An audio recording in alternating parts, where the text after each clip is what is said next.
Hello students, I know video बहुत late आ रहा है, ठीक है। पर कुछ 4-5 महीनों से मेरी तबीयत बिल्कुल ठीक नहीं थी, मेरा गला बैठा हुआ था, इसलिए मैं वीडियो बना ही नहीं पा रही थी। इसीलिए आज हम लोग कुछ इंपॉर्टेंट क्वेश्चन सीरीज को स्टार्ट कर लेते हैं। पहले मैं सोच रही थी कि नवंबर दिसंबर तरफ मैं डालूंगी करके, पर अभी थोड़ा गला ठीक है तो सोच रही हूँ अभी ये वीडियो डाल देती हूँ। फिर अगर उस टाइम पे तबीयत बिगड़ गया तो फिर प्रॉब्लम है। तो इसीलिए ऑलरेडी हम लोग आप लोगों को यूनिट वाइज चैप्टर्स कैसे मार्क डिस्ट्रीब्यूशन है, कौन से चैप्टर से कितने मार्क्स आएंगे, ये सब ऑलरेडी हम लोग आप लोग को प्रोवाइड कर चुके थे। कौन से यूनिट में कौन कौन से चैप्टर है ये भी हम लोग आप लोग को बता चुके थे। तो आज हम लोग 1 mark important question series start करेंगे of unit 1, that is relation function idea. So hello students, welcome to my PMS and let's get started the video. हम लोग 20 क्वेश्चंस प्रिपरेशन करेंगे and that is enough for your board exam. Okay, so एक एक question हम लोग समझते हुए चलेंगे। So question number 1 is if a is equal to x y z and b is equal to ab then write the number of relation from a to b and these are your options। ठीक, अब इसके लिए ये वाला question जो है वो बहुत बार रिपीट हो चुका है, ठीक है। तो इसके लिए जो कॉन्सेप्ट लगेगा वो क्या होगा, वो होगा if a cardinality is m and b cardinality is n। okay, we already know what is cardinality। cardinality means number of elements of a set। जैसे कि यहाँ पे अगर a x y z है, मतलब a cardinality sorry a cardinality कितना होगा 3 होगा एंड b cardinality कितना होगा 2 होगा। Okay, so if a cardinality is m and b cardinality is n then total number of relation from a to b। Okay, ये याद रखना पड़ेगा, ठीक है। So formula is 2 power mn। Okay, what is the relation 2 power mn। m is cardinality of m, n is cardinality of n। Okay, तो यहाँ पे चलते हैं m इज 3। अगर a कार्डिनलिटी m है 3 है, मतलब m का वैल्यू कितना है 3 है एंड n का वैल्यू कितना है 2 है। So formula is 2 power mn। So 2 power m is 3, n is 2, so 2 power 6। This is your final answer. Okay, 2 power 6। अब अगर नंबर ऑफ रिलेशन की जगह पे हम लोग को पूछा होता है कि टोटल नंबर ऑफ फंक्शंस क्या होंगे। Okay, total number of function from a to b, ठीक है। टोटल नंबर ऑफ फंक्शंस क्या होंगे, तो उसमें फॉर्मूला लगता b cardinality power a cardinality, that is m power n। Okay, b cardinality power a cardinality. अगर यहाँ पे पूछता तो हम लोग लेते b cardinality is 2, so 2 power a cardinality is 3, 2 power 3 that is 8। Okay, ये दोनों फॉर्मूलाज है जो आप लोगों को याद रखने हैं, ट्रिक याद रखना है ताकि ये वाला क्वेश्चन आप लोग कर पाए। ओके, क्लियर हो गया ये। So question number 2 is if x cardinality is 4, okay, ये कार्डिनलिटी का साइन है, then the number of bijective function, ठीक है। अगर सिर्फ फंक्शन कहता तो फॉर्मूला क्या है b cardinality power a cardinality, पर यहाँ पे क्वेश्चन क्या कहा गया है bijective function from the set x to itself. Okay, तो अगर a कार्डिनलिटी m है तो number of bijective function from a set to itself is formula is m factorial। we already know what is factorial। okay, first time में आप लोग पढ़ते हुए आएंगे कि what is factorial। अगर factorial बोलते हैं, अगर सोचो अगर मैं 4 factorial निकाल रही हूँ, मतलब 4 into 3 into 2 into 1, उस नंबर से लेकर के 1 नंबर तक हम लोग मल्टीप्लाई कर लेंगे। अगर 5 फैक्टोरियल निकालना है, मतलब 5 into 4 into 3 into 2 into 1, so this is 24 and this is 120। Okay, इस तरीके से सॉल्व करना है। तो फॉर्मूला क्या रहेगा m फैक्टोरियल। हम लोग को m कितना गिवन है 4 गिवन है, ठीक है। एक सेट का जो कार्डिनलिटी है वो कितना है 4 है। Then the number of bijective function is factorial, so answer is 4 factorial and what is 4 factorial, that is 24, so answer is 24। Okay, समझ में आ रहा है, very good. Next question, write the domain of f of x is equal to sin inverse x and plus cos x, ठीक है। अब इसको थोड़ा अच्छे से हम लोग समझ लेंगे। मैंने ऑलरेडी आपको बता चुकी थी कि अगर डोमेन रेंज में क्वेश्चन आएगा तो आईटीएफ में से जो क्वेश्चन आएगा उसमें डोमेन रेंज में से क्वेश्चन 99% चांसेस है कि वहां से क्वेश्चन आएगा ही आएगा, क्योंकि वो एक ही टॉपिक है जो अच्छे से एलाबोरेटली क्वेश्चन आपके सिलेबस में है कि आपके सिलेबस में है कि ये वाला टॉपिक आएगा करके, ठीक है। अगर थोड़ा बहुत कहीं पे मेरी आवाज फ्लक्चुएट हो ना तो उसको थोड़ा इग्नोर कर दीजिएगा, ठीक है। अच्छे से अभी तक भी खुला नहीं है मेरा आवाज, ठीक। तो write the domain of f of x equal to sin inverse x plus cos x, ठीक। तो अगर हम लोग को ऐसे एडिशन के क्वेश्चंस में आएगा तो हम लोग क्या करेंगे, इसका डोमेन और इसका डोमेन का हम लोग इंटरसेक्शन ले लेंगे, ठीक है। तो what is domain of sin inverse x। अब आईटीएफ के जो 6 इनवर्स ट्रिग्नोमेट्रिक फंक्शंस है उसके डोमेन और रेंज आप लोग को एकदम रट्टा मान लेना है, उसको आप लोग को याद रखना ही रखना है। मैं ऑलरेडी उसके रिगार्डिंग वीडियो पहले ही डाल चुकी थी। सो साइन इनवर्स के जो डोमेन है, what is domain of sine inverse? Domain of sine inverse x is -1 to 1 close interval, ठीक है। And what is domain of cos x? Domain of cos x is real number, ठीक है, ये already हम लोग को पता है। तो अगर प्लस गिवन है तो हम लोग क्या करेंगे, ये दोनों डोमेन का इंटरसेक्शन ले लेंगे, -1 to 1 close interval intersection are.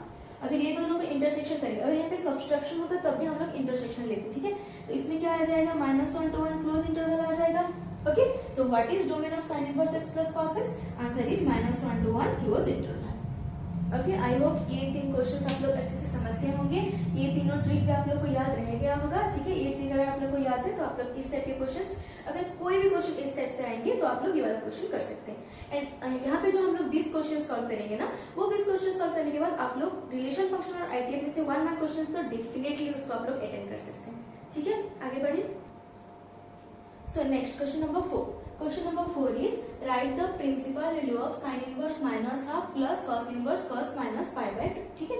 इसमें दो चीजें जो हमें जाननी है वो है sin inverse माइनस एक्स क्या होता है, माइनस sin inverse एक्स होता है, और cos ऑफ माइनस थीटा क्या होता है, cos थीटा, ठीक है। आप लोग थीटा तरीके से याद रखेंगे, इसलिए मैं थीटा बोलूंगी, या फिर cos of minus x equal to cos x भी आप लोग बोल सकते हैं, ठीक है।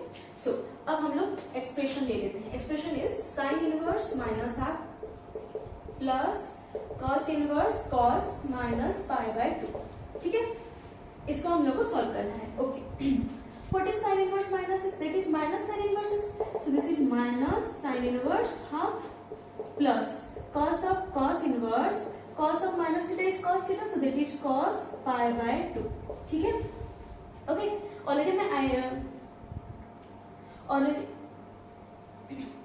ऑलरेडी मैं आईटीएफ के सारे फॉर्मूलाज प्रोवाइड कर चुकी थी आप लोगों को, ठीक है। शायद टेलीग्राम चैनल में भी सारे फॉर्मूलाज ऑलरेडी अवेलेबल हैं, ठीक। और ये भी मैं आपको ऑलरेडी बता चुकी थी आईटीएफ के बारे में। ओके, अब साइन इनवर्स माइनस हाफ की मीनिंग क्या है कि साइन का कौन सा एंगल है जो हाफ प्रोवाइड करता है, ठीक है। जैसे कि इनवर्स फंक्शन कैसे काम करते हैं, अगर मैं ले रही हूँ sine pi by 2 is 1, so what is pi by 2?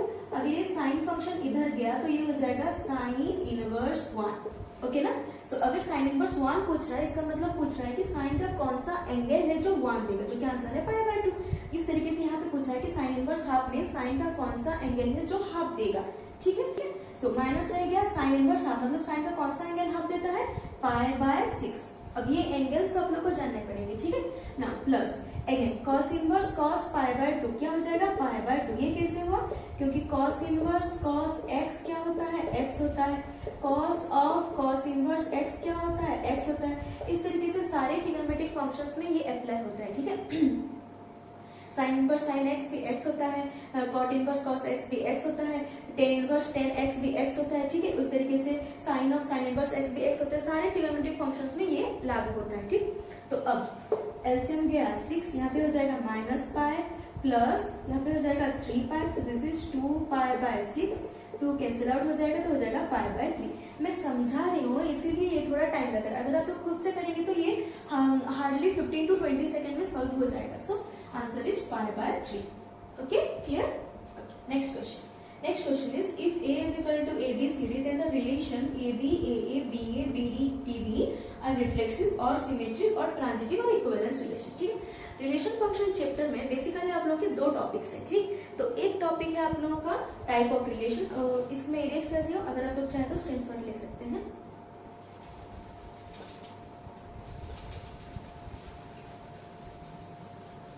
Okay, so relation function में जो 2 टॉपिक्स हैं वो है टाइप्स ऑफ रिलेशन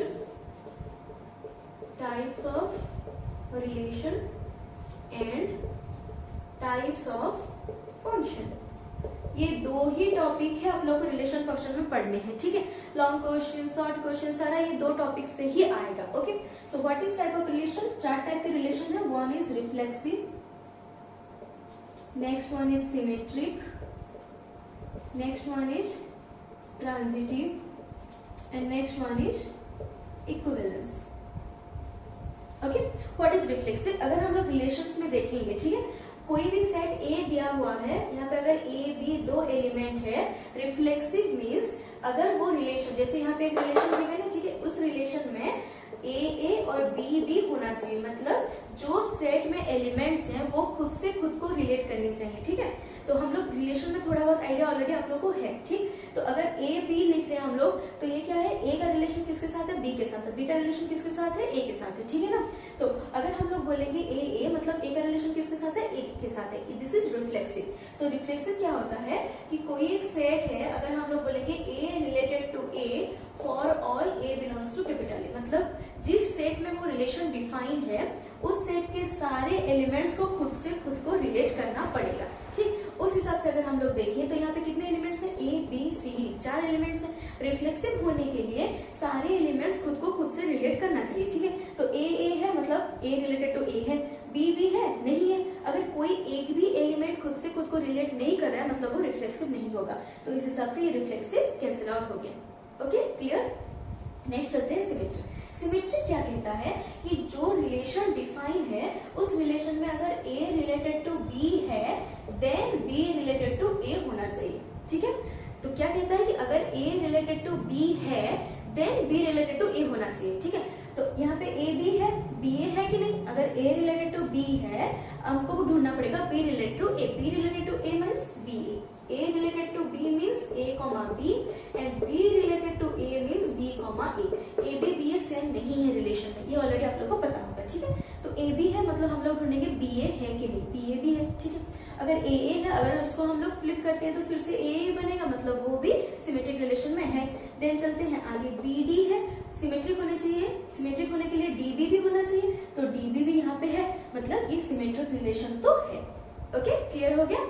मतलब ये रिफ्लेक्सिव नहीं था क्योंकि सारे एलिमेंट्स खुद से खुद को रिलेट नहीं कर रहे हैं, पर ये सिमेट्रिक है। सिमेट्रिक क्या होता है कि अगर कोई रिलेशन कोई एलिमेंट खुद को रिलेट कर रहा है मतलब ए रिलेटेड टू बी है तो उस रिलेशन में बी रिलेटेड टू ए भी होना चाहिए, ठीक है। मैं उतना ज्यादा नहीं समझा रही हूँ क्योंकि मैं यहाँ पे आंसर नहीं पढ़ा रही हूँ, वहाँ पे हम लोग बस 1 मार्क क्वेश्चन को सॉल्व कर रहे हैं, ठीक। तो अगर आप लोग को इसको डिटेल में जानना है तो मैं एक आंसर डाल दूंगी, अगर चाहिए तो आप लोग बोल सकते हैं।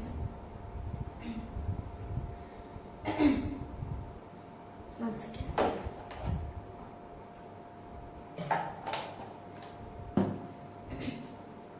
नेक्स्ट होते हैं ट्रांजिटिव।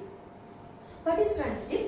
ट्रांजिटिव रिलेशन बोलता है कि अगर ए रिलेटेड टू बी है एंड बी रिलेटेड टू सी है देन ए रिलेटेड टू सी होना चाहिए, ठीक है। ये ट्रांजिटिव रिलेशन होता है कि अगर ए रिलेटेड टू बी है, बी रिलेटेड टू सी है देन ए रिलेटेड टू सी होना चाहिए, ठीक। अगर इस तरीके से एलिमेंट्स है मतलब वहां पे 3 एलिमेंट होने चाहिए, क्या क्या, ए बी होना चाहिए, जहां पे खत्म हुआ वहीं से शुरू होकर एक और एलिमेंट होना चाहिए, यहाँ का फर्स्ट एलिमेंट और लास्ट एलिमेंट भी रिलेशन में होना चाहिए, ठीक है।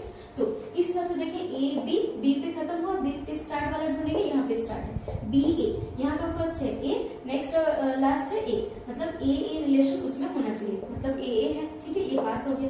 फिर आगे चलते हैं, बी डी, बी पे खत्म हुआ, डी से शुरू हुआ है यहाँ पे, तो बी डी डी बी है, पर यहाँ पे बी भी रिलेशन है नहीं है, मतलब ये ट्रांजिटिव भी नहीं हो सकता, ठीक है, क्लियर है। तो इसका आंसर क्या हो जाएगा, इसका आंसर हो जाएगा सिमेट्रिक। और जो रिलेशन रिफ्लेक्सिव, सिमेट्रिक, ट्रांजिटिव तीनों को सेटिस्फाई करता है वो होता है इक्विवेलेंस रिलेशन। ओके, तो ये था टाइप ऑफ रिलेशन। मैं उतना ज्यादा समझा नहीं रही हूँ, मैं बस इस क्वेश्चन के हिसाब से समझा रही हूँ, ठीक। नेक्स्ट आते हैं हम लोग question number 6। Question number 6 is range of f of x is equal to mod x. Already हम लोग फर्स्ट टर्म में पढ़ चुके थे कि रेंज कैसे निकालते हैं करके, ठीक है। पर इसको आप लोग को याद ही होगा, ये तो 1 मार्क क्वेश्चन से, इसको आप लोग को याद रखना पड़ेगा कि जो मॉडुलस फंक्शन का रेंज होता है वो क्या होता है, आर प्लस होता है और यूनियन 0 होता है, ठीक है। मतलब 0 से लेकर के पॉजिटिव सारे नंबर जो होते हैं वो रेंज में आते हैं। तो इसका जगह पे अगर आप लोग को 0 टू इंफिनिटी क्लोज ओपन दिया होता तब वो भी आंसर हो जाता, ठीक है। या फिर अगर आप लोग को दिया होता R minus infinity to 0 open minus क्या होता तब वो भी आंसर होता, ठीक है ना। मतलब 0 इस एलिमेंट में आएगा, तो -0 अगर हम लोग ओपन इंटरवल को माइनस कर रहे हैं मतलब क्लोज इंटरवल आएगा, तो आंसर ये तीनों में से जो भी देगा वो आंसर हो जाएगा, ठीक है। सो next question is if f of x is a function from R to R and f of x is equal to x square, so the function is injective or surjective or bijective or NOT. NOT means none of these. Okay. तो ये topic में आ जाएगा हम लोग का type of function. तो type of function क्या होता है, अगेन 3 टाइप ऑफ फंक्शंस होते हैं। वन इज 1 जिसको हम लोग बोलते हैं injective, okay, and the second one is onto जिसको हम लोग बोलते हैं surjective, and third one is bijective. A function which is both injective and surjective is bijective. ठीक है, तो इंजेक्टिव क्या होता है कि एक अगर दो सेट से हम लोग रिलेशन डिफाइन कर रहे हैं, मतलब एक एलिमेंट के साथ एक ही इमेज होना चाहिए, वो वन वन।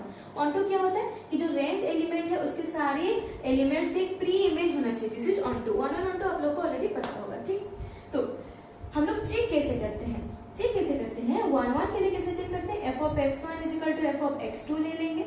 अगर हम लोग को रिजल्ट में x1 is equal to x2 मिल गया, so that is function is 1 1। ठीक है, अब ऑन टू के लिए हम लोग क्या करते हैं, जो फंक्शन गिवन है f ऑफ x उसको y मान लेते हैं, x को हम लोग इन टर्म्स ऑफ y निकाल लेते हैं। ठीक है, ये सारे क्वेश्चंस में एक ही तरीके से होता है। ठीक है, जैसे कि अगर मैं एक छोटा सा एग्जांपल कर दे रही हूँ कि वन शॉट नहीं है, तो मैं बस क्विकली एक एग्जांपल दे रही हूँ ताकि आप लोगों को वन वन ऑन टू समझ में आ जाए। Suppose f of x is equal to हम लोग को दिया है x प्लस 2। ठीक है, तो हम लोग वन वन चेक करेंगे, तो f of x one is equal to F of x2 ले लेंगे। So x1 plus 2 is equal to x2 plus 2, 2 cancel हो जाएगा, x1 is equal to x2 आ गया ना। तो अगर x1 is equal to x2 आ रहा है means this function is 1 1। Onto के लिए हम लोग क्या करेंगे, जो f ऑफ x गिवन है उसको हम लोग y मान लेंगे, उसके बाद हम लोग x को इन टर्म्स ऑफ y निकालेंगे। उसके बाद देखेंगे तो यहाँ पे जो फंक्शन निकला है क्या वो हर पॉइंट के लिए सेटिस्फाई करता है, कोई ऐसा पॉइंट तो नहीं है जिसके लिए अनडिफाइंड हो। तो अगर ऐसा कोई भी पॉइंट नहीं है जिसके लिए अनडिफाइंड हो तो फंक्शन इज ऑन टू। अगर ऐसा कोई पॉइंट मिलता जिसमें अनडिफाइंड होता तो हम लोग बोलते कि ये फंक्शन ऑन टू नहीं है। ठीक है, अब वो कैसे होता, सपोज कुछ तरीके से सॉल्व होता है कि f of x is equal to given है 1/x, 1/x is equal to हम लोग ले लेंगे y, x is equal to हो जाएगा 1/y। यहाँ पे अगर y की जगह पे हम लोग 0 डालेंगे तो दिस इज अनडिफाइंड हो जाएगा ना, सो ये ऑन टू नहीं होगा r के लिए। अगर उस सेट में 0 नहीं होता तब ये ऑन टू होता। ठीक है, उतना डिटेल में हम लोग नहीं जाएंगे। अब देखते हैं F of x is equal to X square given है। ठीक है, so F of x1 is equal to F of x2 ले लेंगे हम लोग वन वन चेक करने के लिए। So F of x is x square, so x1 square is equal to x2 square.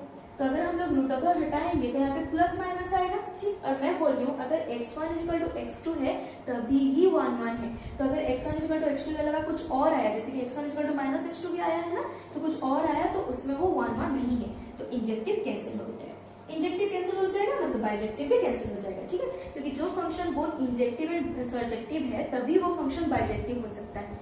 तो नेक्स्ट हम लोग सब सर्जेक्टिव या फिर ऑन टू के लिए उसको चेक करेंगे। तो एफ ऑफ एक्स क्या है, एफ ऑफ एक्स है एक्स स्क्वायर, तो x square is equal to हम लोग ले लेंगे y, तो x इज इक्वल टू आ जाएगा रूट y। ठीक है, अब हम लोग देखेंगे तो ये फंक्शन कोई एक ऐसा पॉइंट है क्या जहाँ पे ये डिफाइन नहीं हो सकता है। अगर मैं y की वैल्यू नेगेटिव में ले रही हूँ, जैसे फंक्शन डिफाइन है r से लेकर के r तक, तो ये r में तो नेगेटिव नंबर्स रहेंगी, ऑन टू हमेशा इस सेट के ऊपर डिपेंड करता है। ठीक, तो अगर y की जगह पे मैं -1 ले रही हूँ, -1 का रूट ओवर तो होता ही नहीं है, मतलब अनडिफाइंड हो गया ना, -1 -2 -3 कुछ भी लोगे, नेगेटिव नंबर ले रही हूँ मतलब वो डिफाइंड नहीं हो पाएगा। तो अगर ये डिफाइंड नहीं हो पा रहा है मतलब ये फंक्शन ऑन टू भी नहीं है, तो ये आंसर किया जाएगा नॉन ऑफ दिस। ठीक है, आई होप ये क्लियर हो गया। सो next question number 8 is range of tan inverse x is x। ठीक है, इसमें तो कुछ करना ही नहीं है, आप लोग को याद ही रखना पड़ेगा। सारे 6 ट्रिग्नोमेट्रिक फंक्शंस के डोमेन है जो आप लोग को याद रखना ही पड़ेगा, मैं ऑलरेडी आप लोग को प्रोवाइड कर चुकी हूँ। तो final answer is -π/2 to π/2 open interval. Okay, ये तो डायरेक्ट आंसर ही हो जाएगा। ठीक है, now question number 9 is if a is equal to abc, b is equal to 1 2 3 4 and this is the relation, this relation is a function from a to b which is true। ठीक है, मतलब अगर ये function given है हम लोग को तो ये फंक्शन क्या होगा, 1 1 होगा, ऑन टू होगा, या फिर 1 1 ऑन टू होगा, या फिर नॉन ऑफ दिस होगा। ठीक है, 1 1 means injective, onto means surjective, 1 1 onto means bijective and none of this. ठीक, अब यहाँ पे हम लोग f of x one equal to F of x two नहीं ले सकते जैसे हम लोग प्रीवियस क्वेश्चन में ले रहे थे। ठीक है, क्योंकि यहाँ पे function direct F of X कुछ गिवन नहीं है। ठीक, तो इसको हम लोग ड्रॉ करेंगे। Suppose this is set A and this is set B. So यहाँ पे ए बी सी, यहाँ पे 1 2 3 4। ठीक है, यहाँ पे हम लोग रिलेशन को ड्रॉ करेंगे। फर्स्ट ईयर में हम लोग रिलेशन ड्रॉ ऑलरेडी सीख चुके होंगे। ठीक है, सो ए किसको रिलेट कर रहा है, 2 को, मतलब A is related to 2। Next B किसको रिलेट कर रहा है, 3 को, मतलब B is related to 3। C किसको रिलेट कर रहा है, 4 को। ठीक है, so C is related to 4। Okay, मतलब डोमेन के एक एलिमेंट का रिलेशन बस एक ही एलिमेंट के पास है। ठीक है, ओके, सो अगर एक ही एलिमेंट का रिलेशन एक ही एलिमेंट के पास है, सो दिस इज 1 1। ठीक है, 1 1 तो हो जाएगा। अब ऑन टू देखेंगे, ऑन टू क्या कहता है, ऑन टू कहता है जो रेंज फंक्शन है, जो को डोमेन एलिमेंट्स हैं उसमें सारे जो एलिमेंट्स हैं उनके प्री इमेज होने चाहिए। ठीक है, पर यहाँ पे इस रिलेशन में 1 का कोई प्री इमेज है नहीं है, 2 का प्री इमेज है ए। अगर ए का इमेज 2 है, ठीक है, यहाँ पे जो रिलेशन डिफाइन कर रहे हैं उसको क्या बोलते हैं हम लोग, इमेज बोलते हैं। सो अगर ए का रिलेशन 2 के साथ है, बी का रिलेशन 3 के साथ है, तो 2 का प्री इमेज कौन हुआ, ए। 3 का प्री इमेज कौन हुआ, बी। वैसे 1 का कोई प्री इमेज है नहीं है। अगर 1 का प्री इमेज नहीं है, ये ऑन टू नहीं हो सकता, मतलब ये 1 1 2 भी नहीं हो सकता। So final answer is 1 1। Okay, clear. So next question is set A and B have m and n elements, ठीक है, मतलब ए सेट में है m एलिमेंट, बी सेट में है n elements. Total number of relation from A to B is 64, ठीक है। हम लोग को क्या गिवन है कि टोटल नंबर ऑफ रिलेशन कितना गिवन है, 64। हम लोग पहले क्वेश्चन में देख चुके हैं फॉर्मूला क्या होता है टोटल नंबर ऑफ रिलेशन का, 2 पावर mn, वो कितना है 64, मतलब mn कितना होगा, तो 2 power mn is equal to 64 को हम लोग क्या लिख सकते हैं, 2 पावर 6 लिख सकते हैं, ये सुनो। अब mn 6 कैसे बनेगा, या तो 3 इंटू 2 बनेगा, या फिर 2 इंटू 3 बनेगा, या फिर 1 इंटू 6 बनेगा, या फिर 6 इंटू 1 बनेगा। इसके अलावा कुछ बन सकता है क्या, नहीं।